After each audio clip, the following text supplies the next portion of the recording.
सुशील पंडित मेरे साथ है। सुशील पंडित जी, बीते 2 दिन में 5 बेगुनाहों की हत्या, बीते 10 दिन में 7 सिविलियन किलिंग्स।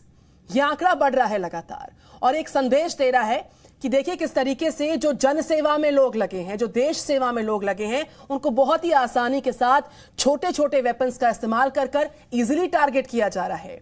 370 हटने के 2 साल बाद जो अमन चैन की तरफ जो पूरा सूबा बढ़ रहा था, उसको रोकने की, उस पर चोट पहुंचाने की यह नापाक कोशिश है। रणनीति बदल रही है आतंकियों की, सॉफ्ट टारगेट्स पर निशाना। निधि जी, ये हम बार बार जो कहते हैं कि ये कायराना हमला है, मुझे बताइए कि उनका कौन सा हमला बहादुराना हमला रहा है? किसी निहत्थी औरत को निहत्थी औरत को निशाना बनाना इन्होंने पहली बार नहीं किया है। किसी काम काज में लगे हुए, मेडिकल शॉप में बैठे हुए एक व्यक्ति को मार डालना, गोलगप्पे बेचने वाले को, निहत्थे आदमी को, निरीह आदमी को, निर्दोष आदमी को मार डालना, ये इस तरह की घटनाएं पहली बार नहीं हुई हैं। अजय पंडिता की बेटी की दहाड़ आपको भूली नहीं होगी। तो कितनी बेटियों की कितनी दहाड़ें सुनने के बाद भी आज हमारे को होश नहीं आएगा। हम आज भी कभी कभी आप ही के प्रोग्राम्स में, बहस में सरकारी लोगों से या बाकियों से सुनते हैं कि देखिए साहब, पिछले साल इतनी पत्थरबाजी की घटनाएं हुई, इस बार उसमें इतनी कमी आई, पिछली बार इतने एनकाउंटर हुए, इस बार उसमें इतनी गोलियां कम चली। ये पैमाना क्रिकेट के स्कोर की तरह जिहाद को नापने का है, जो मूर्खतापूर्ण है। आज उन्होंने ये जतला दिया है कि हम जिसे चाहें, जब चाहें, जैसे चाहें, जहां चाहें अपना शिकार बना सकते हैं। आपके पास से केवल और केवल क्षोभ व्यक्त करने, कायर सिद्ध करने, इस तरह की नारेबाजी को पहाड़े की तरह दोहराने के अलावा कोई चारा नहीं है। जिस दिन हमने तय कर लिया कि हमारी गोलियों की कीमत किसी की जान से कम है, उस दिन वो अपनी जान से जाएगा। कोई वहां इसलिए सुरक्षित नहीं है कि सरकार ने सुरक्षा प्रदान कर रखी है या जमीन पर स्थितियां मजबूत हुई हैं, बेहतर हुई हैं। नहीं, हमने तय नहीं किया है कि हमने अभी मारना नहीं है उसे, केवल इतना अंतर है। ये वो आपको बताने की कोशिश कर रहे हैं। और हमारी जो जिहाद से लड़ने की नीति है, उसकी पोल खोलते हैं, क्योंकि हम इसको जिहाद मानते ही नहीं। हम तो कहते हैं कि वहां पर विकास की कमी है, रोजगार की कमी है। बिल्कुल। सुशील पंडित जी, मेरे साथ आदिल नजीर खान साहब, आप कश्मीरी एक्टिविस्ट हैं। मैं समझना चाहूंगी, अभी हाल ही की बात है जब मोहम्मद अब्बास शेख को खत्म किया जाता है। मोस्ट वांटेड था, रिक्रूटर था, प्लानर था। जिस तरीके से उसकी संलिप्तता तमाम आतंकियों के इस पूरी प्लानिंग में रही है, उसको खत्म करना और उसका जवाब देना, क्योंकि टीआरएफ ने जिम्मेदारी ली है, इसको आप कैसे देखते हैं? और इंस्ट्रक्शंस जिस तरीके से बाहर से मिल रही हैं कि आप छोटे वेपन्स का इस्तेमाल कीजिए, सॉफ्ट टारगेट्स कीजिए, और चुनौती बहुत बड़ी और चिंता भी बहुत बड़ी है। क्या ये उसका बदला हम कह सकते हैं कि इसीलिए जो इतना वायलेंस है, इतने आतंकी हमले एक बार फिर से एस्केलेट हो रहे हैं जम्मू कश्मीर में? एक नया लेवल ऑफ वायलेंस हम देख पा रहे हैं। हाल ही के दिनों के आंकड़ों को देखें खान साहब। देखिए निधि जी, बड़े अफसोस के साथ कहना पड़ रहा है, जो भी इस वक्त कश्मीर के अंदर हो रहा है बड़ा अफसोसनाक है।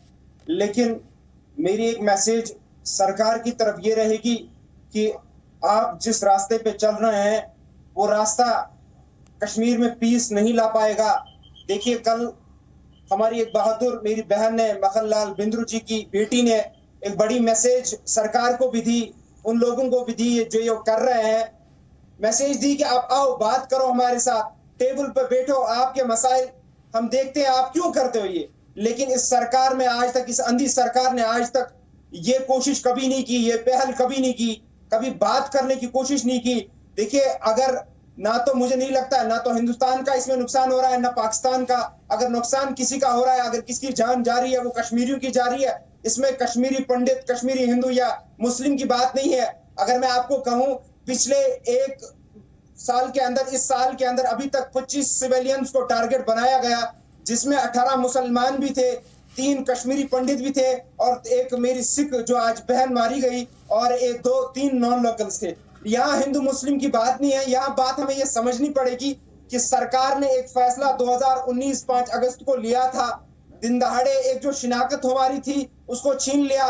देखिए, अगर अभी आपने खुद कहा कि टीआरएफ ने इसकी रिस्पॉन्सिबिलिटी ली, मैं अभी किसी न्यूज में शायद पढ़ रहा था, मुझे नहीं पता सही है कि गलत है, कि वहां न्यूज ये थी कि टीआरएफ ने कहा कि दे वर द डोमिसाइल होल्डर्स। यार, हमें ऐसी डोमिसाइल का क्या करना है जिसकी बदले हमें जान देनी पड़ रही है? आप हमें बोल रहे हैं कि इंटीग्रल पार्ट है, आप यही हमें देना चाहते हैं, यही डेवलपमेंट है। आप यहाँ समझिए ना, हमारी जानों को मारा जा रहा है, हमारी हर रोज हम ये सुन रहे हैं कि कश्मीरियों को मारा जा रहा है, इंसानियत को मारा जा रहा है। इसमें नुकसान अगर किसी का हो रहा है तो कश्मीर का हो रहा है, हमारा हो रहा है। आपको ये समझनी पड़ेगी, सरकार को भी बात समझनी पड़ेगी, खासकर जो इस वक्त तानाशाही सरकार बैठी है, जो किसी की सुनती नहीं है, उनको आंखें खोलनी चाहिए। डेवलपमेंट यहाँ का मसला नहीं है, यहाँ का बड़ा मसला यह है, यहाँ अमल लाना एक बहुत बड़ा मसला है। इस वक्त फिर से एक बड़ी साजिश चल रही है, जैसे 1990 में चलाई गई थी। फिर यहाँ हमारे जो कश्मीरी पंडित, हमारे जो भाई थे, वो फिर जब यहाँ से निकले या उनको निकाला गया, वो किस साजिश के तहत हुआ, मैं उधर नहीं जाना चाहूंगा। लेकिन खान साहब, इस बीच में खान साहब देखिए, खालिद हुसैन भी हमारे साथ थे, ग्राउंड जीरो पर लगातार बने थे, वो लगातार हर अपडेट साझा कर रहे हैं जिस तरीके से टीआरएफ ने इसकी जिम्मेदारी ली है, और साथ ही साथ जो पूरा इलाका है उस पर सर्च ऑपरेशन जारी है, घेराबंदी उसकी की गई है, और इस तरीके से यहाँ पर तमाम तस्वीरें सामने आ रही है। एक स्कूल पर आतंकी हमला होता है, बिगड़ते हालात को देखकर हर कोई परेशान है, और यहाँ पर देखिए तमाम तरह की प्रतिक्रियाएं। सुशील पंडित जी, नए कश्मीर की नई तस्वीर को दिखाने के लिए, एक संदेश देने के लिए जो सारी कार्यप्रणाली सरकार की चल रही थी, उसको बार बार जो है चोट पहुंचाने की ये कोशिश है। जमहूरियत की बात हम करते हैं, कश्मीरियत की बात हम करते हैं, लेकिन इस तरह के आतंकी हमले बार बार सरकार को, नीति को और नीयत को बैकफुट पर लाने की कोशिश करते हैं। ये आंकड़े दर्शाने के लिए, बताने के लिए काफी हैं।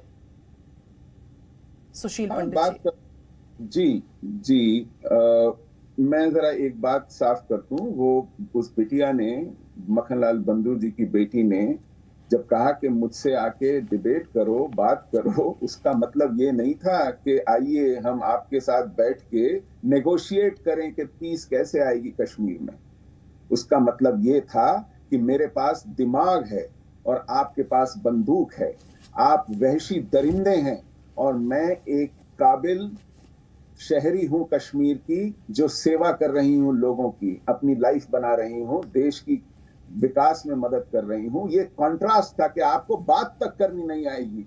और ये साहब बिल्कुल ग्राउंड जीरो पे हम चलेंगे। ईदगाह के जिस स्कूल में फायरिंग हुई है और जिस तरीके से आतंकियों ने इस पूरी नापाक वारदात को अंजाम दिया है, ग्राउंड जीरो के जो मौजूदा हालात है, खालिद, मैं चाहूंगी आप वहां पर मौजूद हैं, हालात बताएं और समझाएं। देखिए, इस वक्त भी इस पूरे स्कूल परिसर में मैं आपको बता दूं, सुरक्षाकर्मी मौजूद हैं और यहाँ इन्वेस्टिगेशन हो रही है। जो टीचर्स हैं उनसे पूछताछ हो रही है, जो आई विटनेसेस थे। ये जो आप इस वक्त स्पॉट देख रहे हैं, एग्जैक्ट वो स्पॉट है जहाँ पर फायरिंग हुई है उन 2 टीचर्स पर, और यहीं पर उनकी मृत्यु हो गई। आप देखिए, सुरक्षाकर्मी जो है क्लासरूम्स में जा रहे हैं, सबूत इकट्ठे करने की कोशिश कर रहे हैं, और इस पूरे जो है स्कूल की तलाशी ली गई है। यहाँ जम्मू कश्मीर पुलिस, सीआरपीएफ और सेना, वो सब लोग आए और घटना स्थल का जायज़ा लिया। दरअसल ये स्कूल जो है ये बहुत ही आइसोलेटेड जगह पर है, काफ़ी आउटस्कर्ट्स में है। श्रीनगर के ईदगाह के संगम इलाका इसको कहा जाता है। बिल्कुल आप देख सकते हैं अपने कैमरा में कि इर्द गिर्द सफ़ेदे के दरख्त है और दूर दूर तक कहीं सुरक्षा व्यवस्था नहीं है, क्योंकि किसी को अंदेशा भी नहीं है कि स्कूल के भीतर इस तरह की घटना हो सकती है। ये पहली बार हमने देखा है कि स्कूल के भीतर जो है 2 टीचर्स पे फायर हुआ है। अब इसकी मंशा क्या है, क्यों उन पे फायर किया गया है, ये पुलिस इन्वेस्टिगेट कर रही है और पुलिस हमें इसके बारे में जानकारी देगी। लेकिन जितना डीजीपी कश्मीर ने यहाँ के बताया कि फेयर साइकोसिस क्रिएट करने की कोशिश की जा रही है ताकि लोग भयभीत हो। जिस तरह से हमने पिछले 10 दिनों में 7 सिविलियंस की किलिंग देखी अलग अलग स्थानों पर कश्मीर के, लेकिन ये कहीं ना कहीं एक चिंता का विषय जरूर है, क्योंकि हर इंडिविजुअल को सुरक्षा फराहम करना, सुरक्षा लगातार लौटेंगे आपके पास, और मेरे साथ मेरे तमाम खास मेहमान थे, मैं आपके पास लगातार लौटते रहेंगे। फिलहाल आप सभी का बहुत धन्यवाद। और जो जम्मू कश्मीर के डीजीपी दिलबाग सिंह ने इस पूरे हमले के बाद क्या कुछ कहा, ये उनको सीधे सुनवाते हैं। सिविलियन को टारगेट करने के जो इंसिडेंट्स पिछले कुछ रोज से जो हुए हैं, ये अपने आप में दरिंदगी, वहशत और दहशत का एक मेल है, जिसमें बिल्कुल बेगुनाह जो लोग हैं, जो समाज की सेवा में लगे हैं, जिनका किसी से कोई लेना देना नहीं है उनको टारगेट किया जा रहा है। ये दहशत का माहौल पैदा करने के निशाने से इस तरह की कार्रवाई जो है, और कम्युनल रंग देने के लिए ऐसी किलिंग्स को, ताकि आपसी भाईचारा जो जहाँ पर कश्मीर में आपस में लोगों का है उसको नुकसान पहुँचे, उसको ठेस पहुँचे, उस तरह के इरादे से जहाँ पर हो रहा है। हम लोग को खेद है कि ये इंसिडेंट एक के बाद एक किस तरह के हुए जिसमें बेगुनाह लोगों की जानें गई हैं। ये बिल्कुल साजिश है, जहाँ पर कश्मीर के एक अपने जो जहाँ का एक रवायत है उसको धक्का लगाने के लिए, उसको ठेस पहुँचाने के लिए। ये एक साजिश है कश्मीरी लोकल जो मुसलमान है उसको बदनाम करने के लिए। ये एक साजिश है जहाँ पर जो लोग अपना काम कारोबार करने के लिए, पेट भरने के लिए जहाँ पर बाहर से आते हैं उनको निशाना बनाने की। ये एक साजिश है ये दिखाने की कि कश्मीर में आपसी जो मेलजोल, जहाँ आपस में जो लोगों का प्यार मोहब्बत जिसके साथ लोग रहते नहीं हैं, दहशतगर्द इसका पैमाना तय नहीं कर सकेंगे।